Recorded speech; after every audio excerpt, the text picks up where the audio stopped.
예, 오늘의 증시 브리핑 시작하겠습니다. 오늘 사실 초반에는 썩 좋은 구도로 넘어오진 않았거든요. 그러니까 국제유가가 다시 올라갔죠. 90달러 중반, 초반 중반까지 빠졌던 국제유가가 이제 최근 들어서 계속해서 올라가는, 상승하는 그런 모습을 보이고 있고, 유가 올라갔다라는 거는 뭔가 지정학적 리스크가 깔끔하게 정리되지 않았다라는 걸 보여주는 거잖아요. 유가도 올라갔고, 또 이제 미국의 국채금리 보면 일제히 다 올랐죠. 파월 의장이 0.5%포인트 인상도 가능하다라는 식으로 해석될 수 있는 발언들을 하면서, 그러니까 미국의 국채금리가 일제히 올라간 데다가 지금 10년물 국채금리는 거의 뭐 크게 올라갔고, 2년물 국채금리도 지금 2.1%면 연내 지금 0.25%포인트씩 계속 금리를 올리는 것보다 더 빨라질 수 있다, 이런 거를 보여주는 거였거든요. 그러니까 미국의 금리 인상 속도가 빨라진다는 거는 투자자들에게 압박이 될 수 있는 사안이잖아요. 실제로 보면 이게 5월 FOMC 회의에서 금리를 얼마나 올릴까, 이거에 대해서 이제 베팅을 하는 건데 6대 4예요. 0.5%포인트 올릴 것이다가 59.4, 한 60% 되는 거고, 0.25가 40%, 이게 이제 이틀 만에 뒤집어진 겁니다. 그러니까 0.25가 훨씬 더 확률이 높았다가 이제 뒤집어졌거든요. 그래서 이것만 놓고 보면 시장이 빠질 만한 그런 상황이었는데, 근데 오늘 아시아 증시가 대체로 보면 괜찮았잖아요. 이런 악재에도 불구하고 괜찮았던 거는 같은 재료 반복이다. 그러니까 파월 의장이 오늘 깜짝 놀랄 만한 발언을 한 게 아니라 지난주 이후부터 이미 연준 인사들의 발언들이 세지기 시작했다. 이게 제가 보기에는 이제 인플레이션을 좀 억제하기 위해서 인위적으로 좀 세게 말하는 측면도 있는 것 같거든요. 그래서 반복된 재료지 새롭게 나온 재료는 아니다라는 점에 이제 투자자들이 주목을 한 것 같고요. 그 외에 이제 중국에서 나왔던 재료, 다음에 이제 우크라이나 관련된 재료가 하나씩 이제 시장의 상승을 이끌었다, 이렇게 볼 수 있겠는데, 그러니까 중국에서 나온 재료는, 그러니까 리커창이 중국에 대한 어떤 경제를 살려내기 위해서 부양책, 그러니까 정책적인 지원을 할 것이고, 또 시장에서 불편해하는 정책을 시행하지는 않을 거다. 그러니까 이런 어떤 언급을 했고요. 그러니까 최근 들어서 보면 류어도 마찬가지고 리커창도 마찬가지고 계속해서 이제 좀 시장에서 우호적인 발언들을 계속 내놓고 있잖아요. 그리고 어제 홍콩 증시에서 거래 중지됐던 헝다 쪽에서도 그렇게 큰 문제는 없을 것 같다, 이런 내용들이 이제 보도가 됐고요. 우크라이나 러시아 관련해서는 지금 뭐 이게 깔끔하게 정리된 건 없는데, 지금 이제 우크라이나 쪽에서는 뭐 협상을 위한 어떤 전제 조건 막 이런 거 저런 거 하면서 뭐 나중에 협상이 진행되는 과정에서 그 내용에 대해서 뭐 국민 투표에 붙일 수도 있다, 뭐 이런 식의 어떤 내용들이 나오고 있거든요. 그래서 협상 관련된 단어들이 계속해서 이어지고 있기 때문에 뭐 완전히 양쪽 관계가 이제 파국으로 가서 협상이 깨지고 그것 때문에 이제 전쟁이 더 격화되고, 그러니까 이런 분위기는 아닌 것 같다.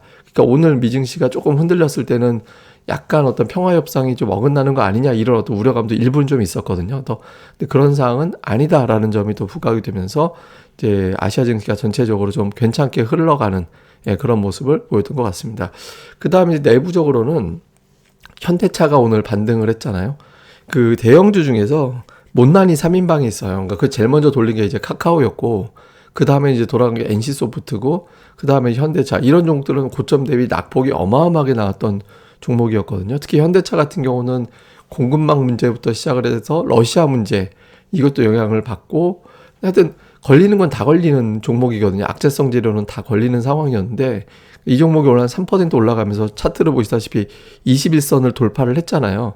그러니까 1월 이후에 이제 21선 깨고 내려와서는 21선 회복된 적이 없었거든요. 근데 오늘 21선을 회복하는 그런 모습을 보이면서, 그러니까 낙폭과대 끝판왕이 반등하는 거면 시장이 좀 살아난다라는 의미 아닌가? 그러니까 이렇게 좀 해석을 한 거죠. 그래서 이런 부분들도 또 시장이 지금 돌아서는데 어느 정도 역할을 했다, 이렇게 볼 수 있겠습니다. 그 다음에 수급에서 보면 어제 외국인들이 되게 많이 팔았는데 오늘은 외국인들의 매도가 많이 줄었죠. 제가 일관되게 말씀드리는 게, 외국인 투자들이 3천억 원 이하로 파는 날은 지수가 올라가더라. 또 오늘은 이제 3천억 원 이하였던 데다가 막판에는 매도를 더 줄였거든요. 이게 한 1,800억 정도 순매도 잡혔다가 2시 넘어가면서부터는 매도가 이렇게 줄어들면서 이제 1,100억대까지 줄었고, 그나마 매도는 그 두 종목에 집중됐어요. 셀트리온하고 삼성 SDS하고.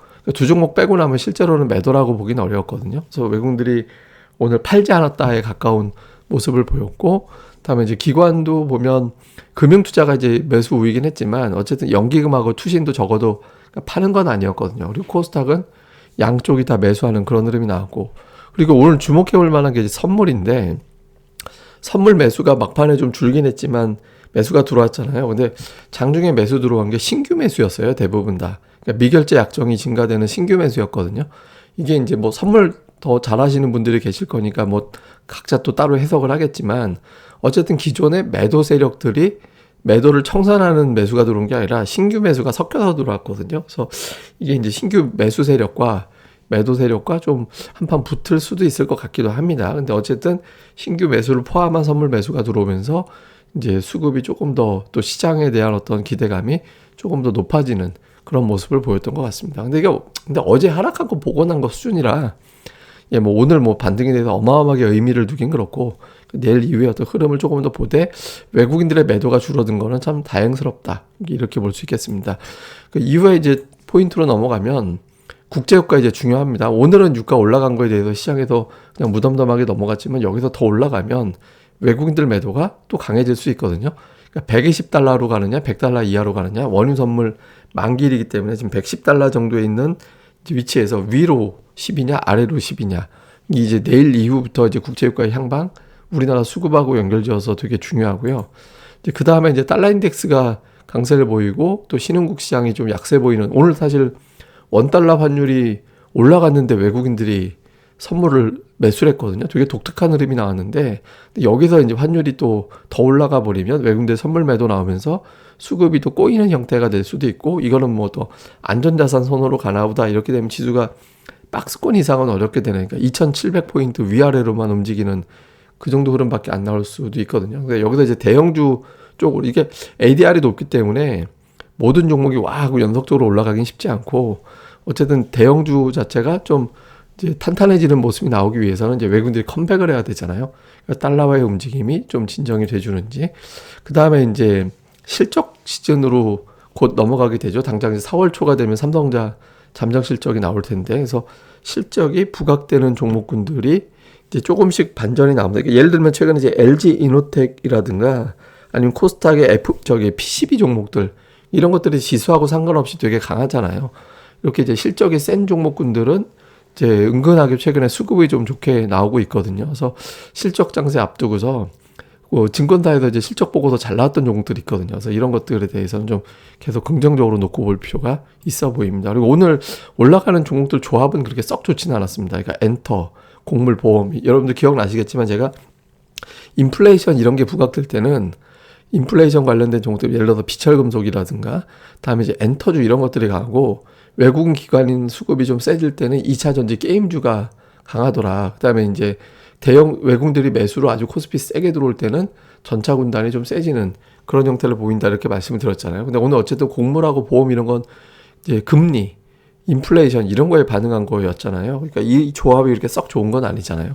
그래서 내일장 이후에 이대로 가는 것보다 이 종목들이 올라가는 건 좋지만 이제 수출주들, 경기주들 이런 것들이 좀 반응하는지 여부도 좀 꼭 체크해봐야 되겠습니다. 그게 이제 반응을 해줘야 2750, 2800까지 갈 수 있거든요. 그래서 그런 조합들 좀 중점적으로 살펴보고 저 역시도 또 내용들 정리해 드리도록 하겠습니다. 예, 근데 오늘 하루 잘 보내시고요. 저는 또 다음에 뵙겠습니다. 그리고 구독하기 꼭 좀 부탁드립니다. 감사합니다.